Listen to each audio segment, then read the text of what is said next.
program lapor Mas Wapres yang ternyata bukan programnya Gibran. Berarti dia ini cuman dompleng nama, cuman kepengen pansos, sangat amat membagongkan.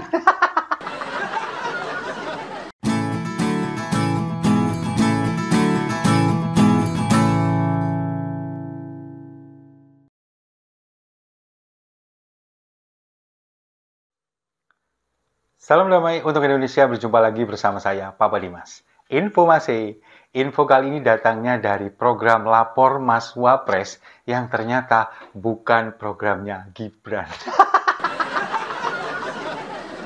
Berarti dia ini cuman dompleng nama, cuman kepengen pansos, sangat amat membagongkan.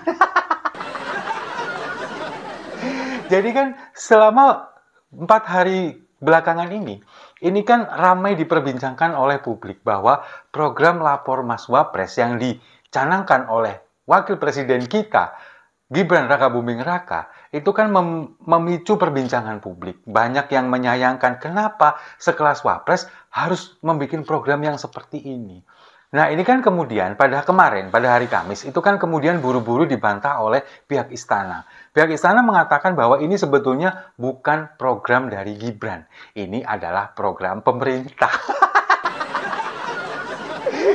Ini pun disampaikan oleh Prita Laura, tenaga ahli utama dari Kantor Komunikasi Kepresidenan. Nah, sebelum kita bahas, kita simak dulu videonya berikut ini. Dan maksud tujuan dari Lapor Mas Wapres ini adalah program pemerintah yang artinya di sini ada Presiden Prabowo, ada Mas Wapres Gibran Rakabuming Raka dan juga berbagai jajaran pemerintahan yang ada di dalam program Lapor Mas Wapres ini. Ini untuk membuka kanal pengaduan langsung masyarakat karena memang ingin mendengarkan langsung, masyarakat ingin mendengarkan langsung apa isu aspirasi masyarakat, pengaduan masyarakat, sekaligus juga berfungsi dua menjadi satu input mengambil kebijakan strategis. Bahwa ini bukan program Mas Wapres pribadi, ini adalah program pemerintah yang artinya diketahui oleh Presiden, persetujuan dan seluruh kementerian lembaga di bawah pemerintah ini semua bergerak. Jadi itu yang kita harus pahami terlebih dahulu ya, kita harus luruskan terlebih dahulu.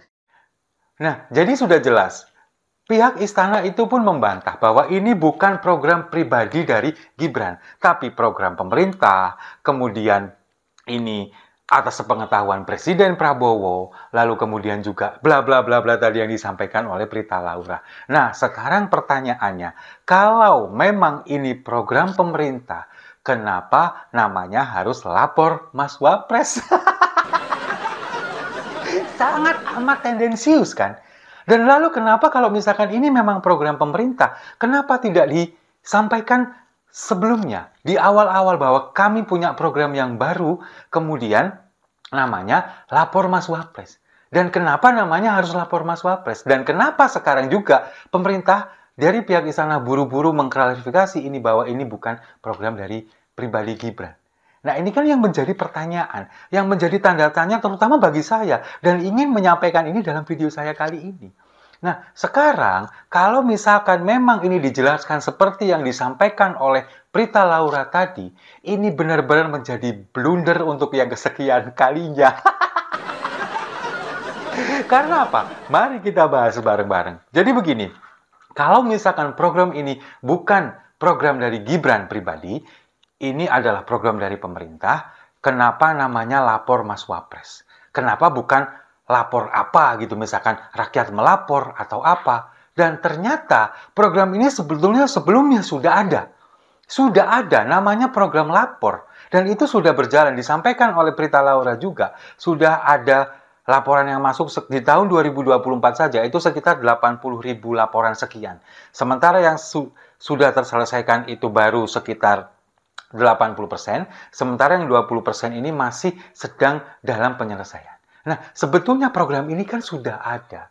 Dan ini kan dikatakan tadi oleh Prita Laura bahwa program ini sebetulnya sudah terintegrasi dengan sistem pengelolaan pelayanan pengaduan publik nasional atau SP4N. Dan katanya juga sudah terintegrasi dengan 96 lembaga dan 453 kepala daerah dari seluruh Indonesia. Nah, sekarang kalau memang ini sudah ada, lalu kenapa bikin program baru, cuman ganti nama, kemudian ada nama Mas Wapres di sana? Buat apa? Fungsinya apa? Sekarang kan ternyata program ini selama ini sudah berjalan dengan baik, bahwa setiap masyarakat ini kemudian melaporkan ke bidang mereka masing-masing tentang keluhan mereka sesuai dengan kriteria masing-masing. Misalkan, ketika mereka ini ada permasalahan dengan administrasi kependudukan, mereka ini melalui Dispenduk Capil. Lalu kemudian ketika mereka punya masalah tentang keimigrasian, mereka juga ke imigrasi, kantor imigrasi. Lalu kemudian ketika ada masalah tentang surat menyurat tentang pernikahan, itu kan juga ke kantor urusan agama. Sebetulnya sudah ada pos-posnya masing-masing. Lalu kenapa sekarang tiba-tiba kepingin dijadikan satu pintu, kemudian nanti pada akhirnya laporan yang sudah masuk ini juga dikembalikan ke lembaga-lembaga itu semua. Buat apa? Kalau nggak cuma buat pansos.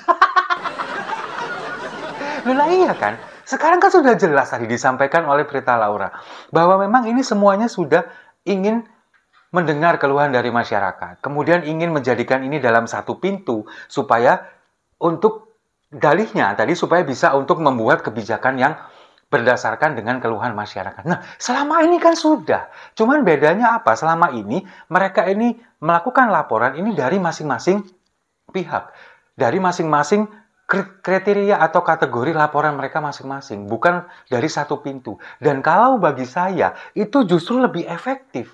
Justru lebih efektif, jadi lebih terkonsentrasi kepada bidang-bidang tertentu. Sama ketika presiden ini kemudian punya menteri, itu kan pada akhirnya mereka fokus kepada bidang masing-masing. Baru setelah itu dilaporkan kepada presiden, kan seperti itu. Bukan segala sesuatunya ini dipikirkan oleh presiden, baru diberikan kepada menteri-menterinya, kan nggak gitu. Laporan ini kan juga sama, jadi setiap bidang, setiap permasalahan itu sudah ada pos-posnya masing-masing. Baru nanti setelah ini diselesaikan, kalau sudah selesai, dilaporkan kepada pimpinan, kepada presiden. Kan seperti itu. Tapi ini justru malah kebalik. Dilaporkan dulu ke pimpinan, ke wapresnya. Kemudian oleh wapresnya nanti kan nggak mungkin diselesaikan sendiri. Dibagi lagi lah ke pos-posnya masing-masing. Jadi kan seperti video saya yang sebelumnya, ini jadi mindon gaweni. 2 kali kerja. Ini kan, ya kalau bagi saya ini program nggak masuk akal memang. Jadi sama seperti yang saya sampaikan tadi, ini cuma dompleng nama Gibran ini. Kemudian dia ini kepingin pansos, tujuannya apa? Yaitu, kalau dalam kacamata saya, tujuannya adalah dia ini mencari, benar-benar mencari panggung untuk nanti di 2029. Ketika pemerintahan Prabowo Gibran ini sudah selesai, kemudian ada pilpres lagi di 5 tahun ke depan, dia sudah mau mencuri start sekarang, ingin menciptakan atau membuat opini publik seolah-olah bahwa dia ini sedang bekerja, seolah-olah dia ini memperhatikan masyarakatnya, padahal program ini sebetulnya dulu sudah ada. Nah, sekarang kalau sekelas Wapres, seharusnya tidak membuat program yang selevel kelurahan seperti ini, harusnya. Itu kan sudah ada posnya masing-masing, sudah ada bagiannya masing-masing. Di level terbawah yang lebih dekat kepada masyarakat, misalkan ke Dinas Kependudukan dan Catatan Sipil, Dispenduk Capil. Itu kan setiap kota kabupaten itu kan sudah ada. Mereka punya laporan di sana, urusan administrasi kependudukan seperti KTP misalkan, kartu keluarga, akta kelahiran, akta kematian, semuanya kan sudah ada di sana.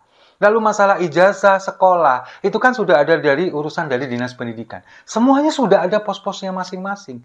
Nah, kalau misalkan sekarang warga, seperti yang kemarin, warga melaporkan bahwa ijazahnya tidak bisa diambil gara-gara orang tuanya ini menunggak pembayaran sekolah, karena akhirnya ijazahnya tidak bisa diambil dan itu dilaporkan. Apakah kemudian Wakil Presiden bisa menyelesaikan itu? Enggak. Pasti nanti akan dikembalikan lagi, dilempar lagi ke Kementerian Pendidikan. Dari Kementerian Pendidikan nanti dia pasti akan turun lagi ke Dinas Pendidikan di wilayah yang bersangkutan. Di pemerintah daerah, sama aja. Ngapain harus melalui pimpinan terlebih dahulu? Kenapa namanya juga harus lapor Mas Wapres? Sekali lagi, ini cuma pansos, panjat sosial. Ini ingin dompleng nama untuk program yang sudah ada. Buat apa? Jadi kan seperti ingin diciptakan seolah-olah bahwa yang bisa menyelesaikan ini semua hanyalah Mas Wapres. Dengan judul lapor Mas Wapres itu tadi. Padahal program sebelumnya sudah ada dan sudah terselesaikan. Kemudian juga sudah ada yang berjalan. Justru dengan yang disampaikan oleh pihak istana tadi itu adalah blunder yang luar biasa besar.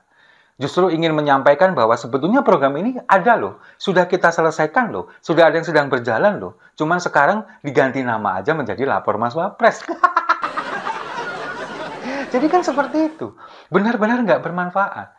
Jadi sekali lagi seperti yang saya sampaikan di video saya sebelumnya. Kenapa kemudian Gibran ini harus melakukan ini? Ya karena itu dia nggak punya gagasan. Dia kemudian tidak punya ide untuk membuat kebijakan. Kemudian bagaimana menjalankan roda pemerintahan ini dia tidak ada sama sekali. Yang bisa dilakukan hanyalah seperti ini. Bagi-bagi susu, bagi-bagi buku tulis. Yang seharusnya tidak dilakukan oleh seorang wakil presiden. Wakil presiden itu adalah membantu presiden untuk membuat sebuah kebijakan yang jauh lebih besar, manfaatnya dirasakan bagi seluruh masyarakat Indonesia mulai dari Sabang sampai Merauke. Kan seperti itu. Bukan hanya sekedar bagi-bagi susu, kemudian memantau program makan gratis, memantau lapor Mas Wapres. Apakah dia juga nanti akan kemudian ngecek ke servernya laporan yang online 24 jam itu? Kan nggak seperti itu. Itu bukan kerjaan Mas Wapres. Itu kerjaan lurah. Kalau seperti itu baru tercover bisa. Dan seharusnya itu kan memang lebih efektif kalau misalkan itu diserahkan tugas-tugas seperti ini kepada kepala daerah yang paling bawah. Seperti di kota kabupaten. Harusnya seperti itu. Itu akan lebih efektif saya rasa. Di kota kabupaten itu jauh lebih efektif. Nanti kemudian setelah masalah ini selesai, kepala daerahnya membuat laporan kepada gubernur, gubernurnya kepada menteri dalam negerinya baru ke presiden dan wakil presiden. Kan seperti itu jauh lebih efektif. Daripada laporan ke atas kemudian diserahkan lagi ke bawah. Sangat amat nggak efektif. Dan ini kan seperti seolah-olah kemarin juga banyak yang bilang, seolah-olah program ini seperti melangkahi, seperti tidak izin kepada Presiden Prabowo. Tapi kemudian pihak istana kemudian membantah itu, pihak istana kemudian menyampaikan bahwa ini sudah bukan programnya pribadi Mas Wapres, tapi ini adalah program pemerintah, ada presiden juga di sana, kemudian menteri-menteri ada di sana. Jadi kan seolah-olah dari pihak istana ini ingin menyampaikan bahwa ini sebetulnya bukan seperti itu. Tidak ada masalah itu. Tidak ada Gibran yang seolah-olah ingin menyelesaikan masalah sendiri, kemudian Prabowo punya masalah sendiri, tidak seperti itu.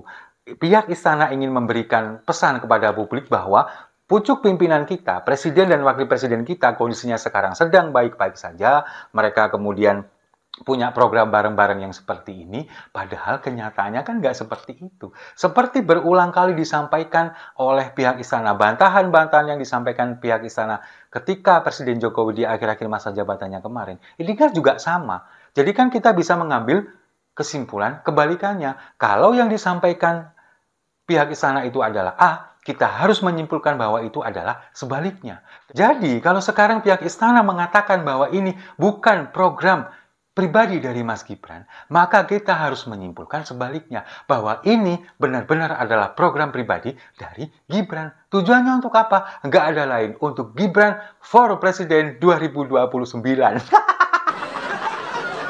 Setuju ya? Setuju, mari kita minum kopinya sama-sama.